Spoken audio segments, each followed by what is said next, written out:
Welcome back to the Plymouth Life Centre, the venue for the Devon Business Show 2024.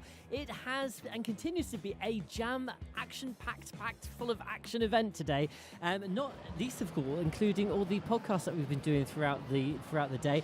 We've still got more to come, believe you me. I think this is number 9 or something like that. And each episode we challenge a different topic, or we talk about a different topic. And this is a very important one because when you run a business like I do, or you're a colleague, or you're an entrepreneur, you're a small business owner or a large business owner, one of the things we often forget about in our busy day-to-day lives is the importance of health and well-being, and how when you get that right, or even a little bit right, it can make your business life a whole lot better. So we're going to talk about that in a few moments. But before we go into the details, let's say hello to some more of our exhibitors that we've got. We've got the University of Exeter Business School here. We've got Brand Collection here, Reed Specialist Recruitment, Plymouth Hope, Lineal Software Solutions Limited, Coraline Health, Paradise Island Adventure Golf, Voyager Executive Coaching, Mary Wardle Authorised Utility Warehouse Distributor, BCR Associates, Red Air Media, and Beaverstone Accountants, to name just a few. Each episode I've been saying hello to somebody, and trust me, it's been quite a list. Now, let's say hello to our guests that we've got up here on the balcony for our podcast studio. My name's Paul Philpott, by the way, because somebody said, who are you? And I'm like, oh, wait, I'm just me. We've got Olivia Craig, who's the CEO of Devon Mind. Thank you for joining us, Olivia. Good afternoon. Good afternoon. We've got now, I'm going to leave yours for the end, because you've got the best job title I've ever come across, okay? All right, tap in. We've got Alan Stokes, he's the Director and Owner of Horizon Counselling Services. Hello. Hello, Thank you for joining us.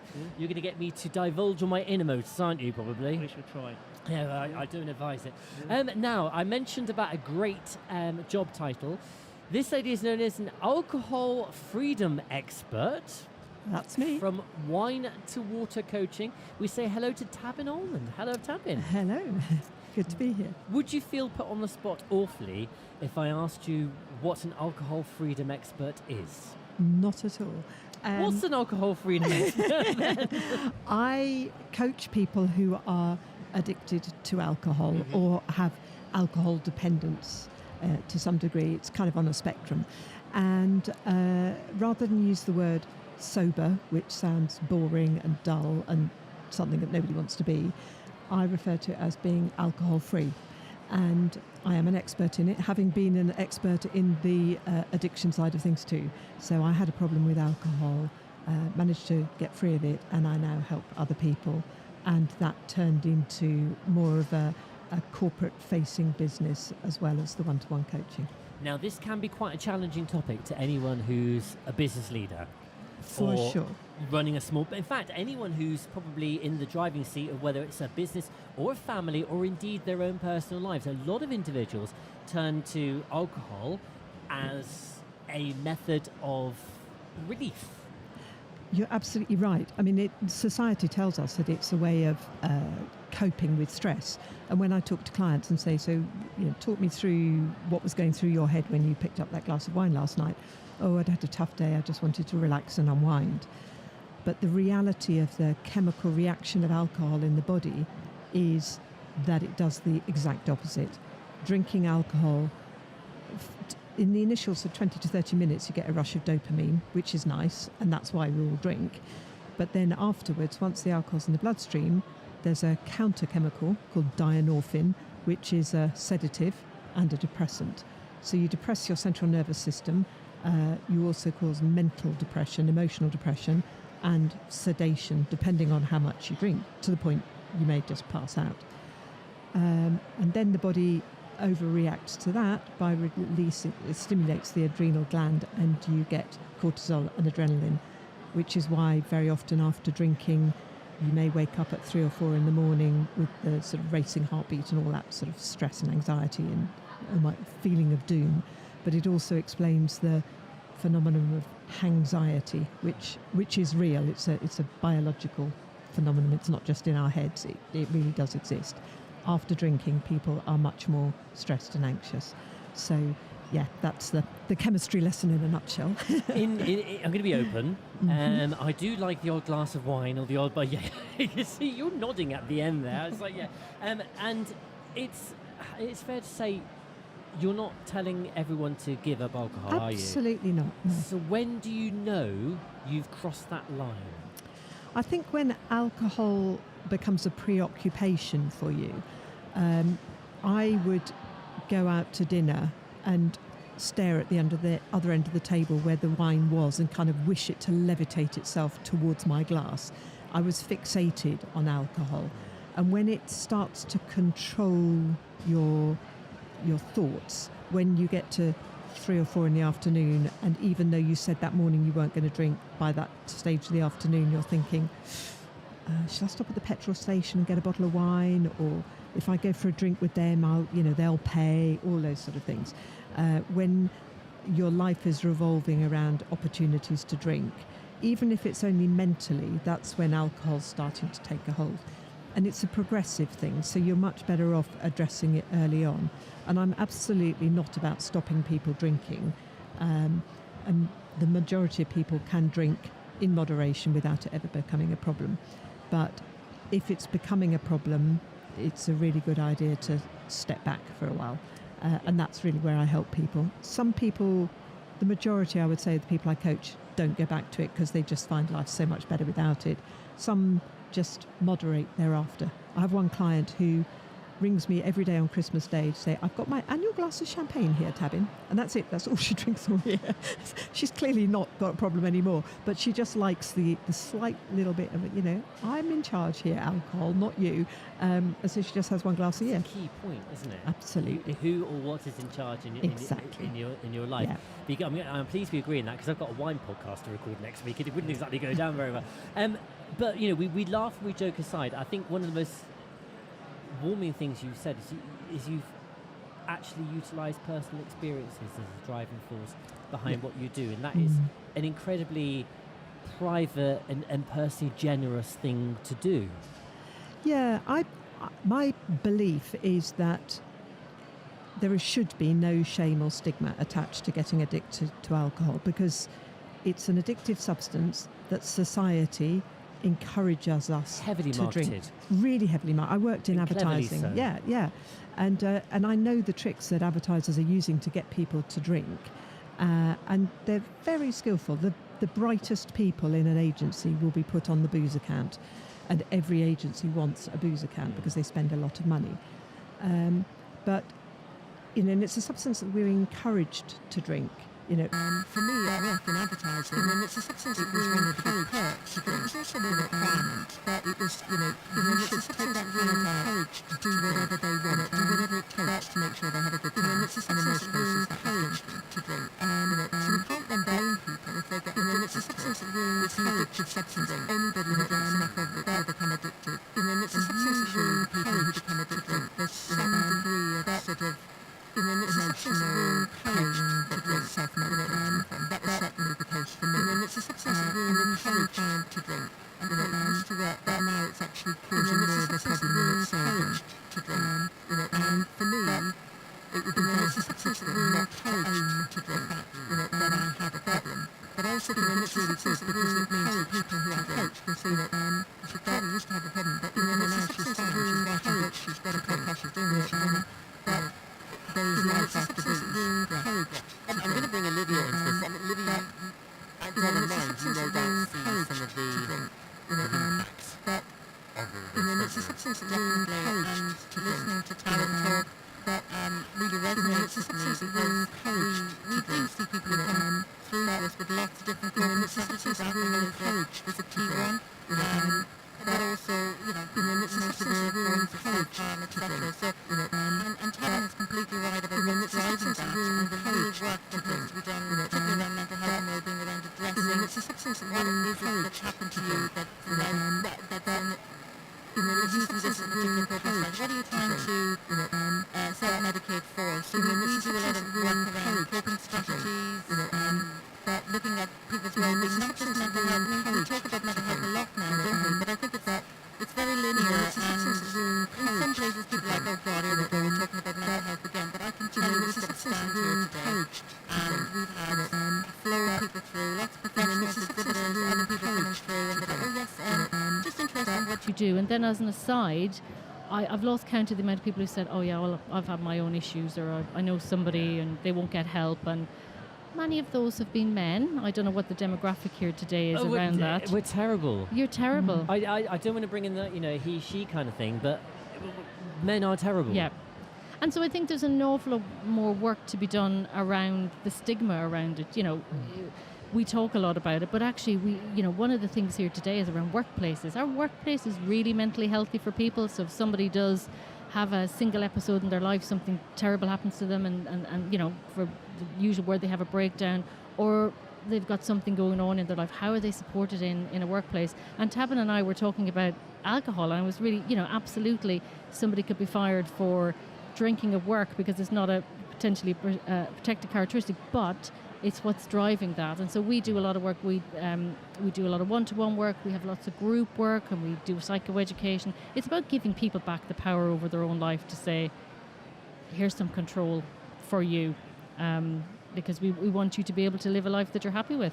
I'm going to bring Alan in. Alan, we are, whilst, okay, Olivia, you said we were talking about it here, but then we're kind of, I'm a podcast host, you're a podcast host, we're in the trade, as it were. Yeah. We talk about it, but there's still an issue with talking about it. 100%. It's one of the biggest, and following on what Olivia said, there's lots of stigma around mental health, getting them to, or encouraging them to reach out earlier, both for their mental health and their physical health. I work with a lot of GPs and local surgeries, and we're currently hosting a conference around encouraging the awareness of what you can do at an earlier stage. And I think for me, in my business, that's where we lie. We rely on encouraging people and preventing that people fall into a crisis state. Yeah? But there's lots of work that needs doing, as you said. Us men in general, Why? And we are generalising. Why? I think it's a generational thing as well. Okay. So I can only speak for myself. Yeah. So I was brought up in an era where men don't cry, big boys don't cry, and all these sorts of statements that were reiterated to me in my youth. Of course, boys of varying sizes. Yes. Yeah. And it's come through. What I'm seeing now, thankfully, is a younger generation that are more prepared to talk about it, that are reaching out for help sooner. But I think it goes across the board where men, again, I'm talking generally, yeah, so we're talking, we leave it to the last possible moment to go to the doctors. We have to normally be encouraged to go. Yeah, so I know my lovely partner will encourage me at the door to go look after my health. And I think these are the conversations we need to start having around prevention, but also on a very basic sort of language, an honest conversation. I know I've been through my own therapy and had my own issues, and some of that therapy doesn't resonate with me because of the language, because of the approach. I think the approach for men needs to be slightly different. I think this is one of the problems we have when it comes to talking about it, in that we live in a cancel culture where if you try to open up a discussion but you put a foot wrong, you're immediately turned off, and you've set out to try and insult somebody or upset a demographic of some sort. In the previous podcast, we were talking about diversity and inclusion, and again, because individuals, especially when you're trying to host something, you're often scared about saying the wrong thing. The flip side of that is that we then don't talk about it because we're too scared of upsetting somebody who has a drink problem, has a mental health problem, needs to talk to somebody but simply won't. Yep. So we don't have these conversations, and it's counterproductive. Sometimes actually you need to face the fear of saying something's a little bit wrong, knowing that the intent, and I produce a podcast with Jabba Butera, was saying it's all about the intent. Not saying something or not asking the question, not raising the topic of discussion does far more damage than getting it a little bit wrong. And it's also the urban myths, isn't it? All of us around the table will remember the conversations whereby don't ever ask somebody if they're suicidal, because they're more likely to do it if you ask them. But all the evidence shows that the minute you open up that conversation, you reduce the risk to that person by a significant percentage. That's a very simple conversation that anyone can have. You could have it with your colleague. It doesn't have to be a GP or a counsellor. Anybody can have it. And if that's the basic point at starting, I don't know what my colleagues think, but ask the question. You can't do any harm. But just be prepared for the answer you get and don't run away. Because if you're going to ask that question and somebody says, yeah, I need help, you go, great, fine, right, thanks for letting me know, off I go. From an inclusivity point of view, I'm the same when it comes to gender identity, for example. I just ask the question. I've been told off for doing so. Well, you can't ask them. No, actually, I respect the person enough to believe that they're happy to be asked the question. Yeah. I was talking to an advertising agency the other day, and they had picked up that they've got quite a few Muslims who work for them, and they last year didn't go to the Christmas party. Well, no shit, Sherlock. They don't drink. They don't. It's a real boozy fest. They're not going to want it. What should they do about it? He said, well, have you asked them? Have you asked the Muslims how they would like this to be handled? And they said, oh, no. So I encouraged them to do so. They said, would you? And I said, no, I don't employ them. I think it's better if you do. You should. So why don't you get one of them to join the Christmas party committee and decide how you celebrate Christmas? And so there were all sorts of things. One, let's make it slightly less about Christmas and just make it an end-of-year celebration. And you could hear that, that's all a bit woke stuff. And so you either care about inclusivity or you don't. If people are feeling excluded by the fact it's really boozy and it's called Christmas party, and you care about that, you'll change it. And so they're now doing an away day, which is completely different to anything they've done before, and everybody's excited about it. And that's the sort of thing that should be happening. But people just need a bit of encouragement to kind of do the right thing, I think. Alan, I've spoken to a counsellor before. Many of my colleagues have. I'm sure it's not just because I work with them. I mean, that might be the reason. Nobody's going to say that. But again, there's often an issue with actually opening up and reaching out for help when you actually genuinely need it. And sometimes, Olivia, what you were saying earlier, suggesting to somebody, I think, take them aside and saying, if you care about them enough, I think you need to talk to somebody because I've noticed this change in your behaviour. This I can visibly, or I sense your stress levels are raising. I think you need to talk to somebody. Yeah, totally. I think for both Olivia and Tabin are right. It's asking the person what they need. You start by having the conversation, by actually putting it out there, and then saying, how can I support you to get whatever support you need? Can I find some counsellors? Can I give you a list? Can I give you some numbers? Can we do it together as well? So it's not just leaving them with an unanswered question or without that support. But lots of people have, again, it's a perception of what counselling is and what support is. So that prevents, it's another barrier sometimes for reaching out for support.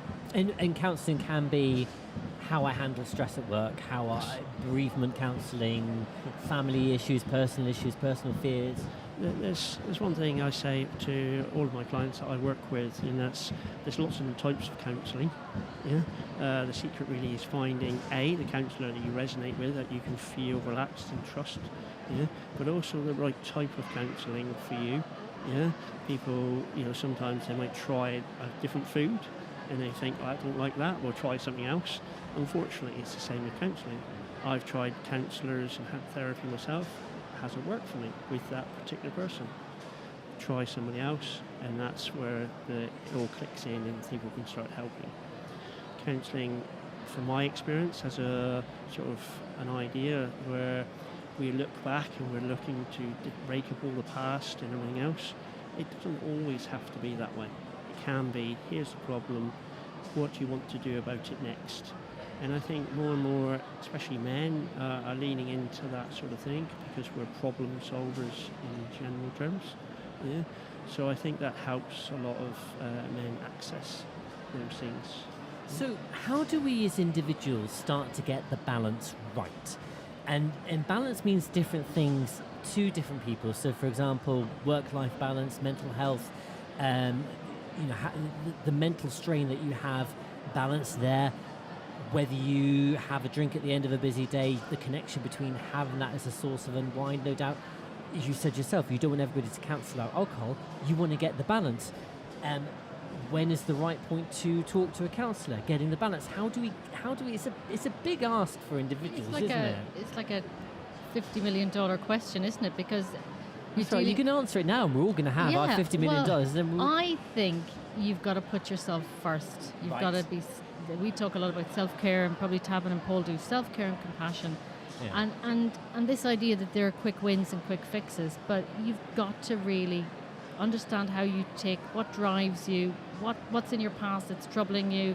And once you get that right first, you put yourself first, you're kind and compassionate to yourself, you're able to tackle some of those bigger issues. And I'm sure Tabin comes across that when you're working with people, is like, actually 100%. Put you first. Yeah. I mean, my clients get fed up with me saying it, but I have a little mantra, which is, what is the kindest thing you can do for yourself right now? And given the nature of my client base, the answer to that is never going to be have a drink. It's maybe have a cup of tea, but more likely connection is... That's a very nice thought, isn't it? Yeah. It's human connection. It's maybe get some exercise, change of scene, some fresh air. Maybe it's just a glass of water, because we're frequently dehydrated. The other thing that I talk to people about a lot is some really poor nutrition going on, and people will go hours without eating anything, and if you've had a carb-heavy lunch and nothing from then until 6 or 7 in the evening, your blood sugar levels will be on the floor, even if your blood sugar regulation is good. You're saying this in front of a production team. We haven't really eaten much today, and I've been running off midget gems. Pass out. Yeah, so a handful of nuts or a hard-boiled egg, or just a bit of protein mid-afternoon can make a huge difference. And it's also about empowering people. In my job, it's helping people take back the power from alcohol, and to just say, I get to decide if and when I want to drink. Alcohol's not calling the shots and making that. There's no such thing as a craving. That's a really good mantra for any kind of thing. Decision making, making sure you're in the driving seat. Yeah. Obviously there are limits, but you know what I mean? At least knowing that you have some choices, positive choices, and you've got a bit of control on stuff. Even when perhaps you sometimes think you don't have control. It might be you actually do. It's just you're fooling yourself into this catch-22. I think that there's a lot that again, Olivia and Tabin are right with what they're saying, but also I think in life in general we have ups and downs, and I think it's sort of differentiating and starting to notice a trend. We can have a poor night's sleep, we can have a bad day at work, we can have a stressful few days. I think when it starts to creep into a week, another week, and it starts to form a longer pattern, I think that's when we need to step in and do something about it. A lot of people I see for relationship counselling, they'll wait until they're in crisis mode. They'll wait until they're starting to split up. If they come earlier for some communication skills, it would have been easier. I think that's the difficult part, is encouraging people to notice the trend, and rather than just keep going, and then breaking at the end. So I agree with what the others have said. So the themes we've covered today, people and well-being, means something different to different people. But to close, I'd like to ask you for your top tip or top tips on getting on in life, because I've got a feeling you've probably got lots of nuggets of detail in there. So who would like to go first? Tabin's thinking, I'm going to go first. I would say that it's keeping your emotional set point high.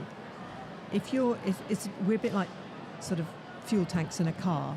If we're at below 50% and then we have a few things go wrong, like Steve was saying, at that point we can hit crisis. And in the case of my clients, that's maybe when they'll turn to having a drink.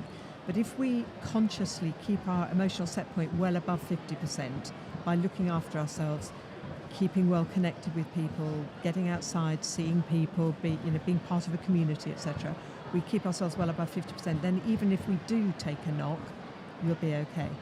So that would be mine. Nice. Alan? So mine would be to break things down and just take the first step. Just do whatever's next. So whatever that is, we tend to focus on the whole thing, everything that's going wrong, all the stresses we got. So just try to take a breath and do whatever you need to do next. Whether that is have something to eat, have a drink, have a cup of tea, or whether it is just to focus on this next job, the next email. Don't focus on them all. Focus on the next thing. Good tip. Olivia? Mine would be really learn what you can and cannot control. So we see a lot of people and support a lot of people whose lives have been turned upside down mostly by things that they cannot control. So just to give you an example, human beings are probably the biggest driver of stress in all our lives. We stress people out, they stress us out, vice versa. And so just a small analogy, if somebody is driving your stress and is driving your mental health issues, you can't control what they can think about you, but you can always control how you respond. And that applies, it's very glib, and it probably applies to anything, but it's all about control at the end of the day. Positive control, mind you. Let's put that caveat in. Absolutely. Thank you very much, Olivia, Tavin and Alan. You've been inspirational, and hopefully we've given our listeners and viewers some real food for thought. Notice I said food for thought, not drink for thought there. But also thank you for helping us believe that we can open up to each other, because I think that's another thing. What's it saying? A problem shared The problem doubled. is a She didn't just say that. She did, yeah. Yeah, fantastic. Thank you very much. And also, never lose your sense of humour. That's one thing. And we are live at the Devon Business Show 2024 here from the Plymouth Life Centre. Oh. There you go.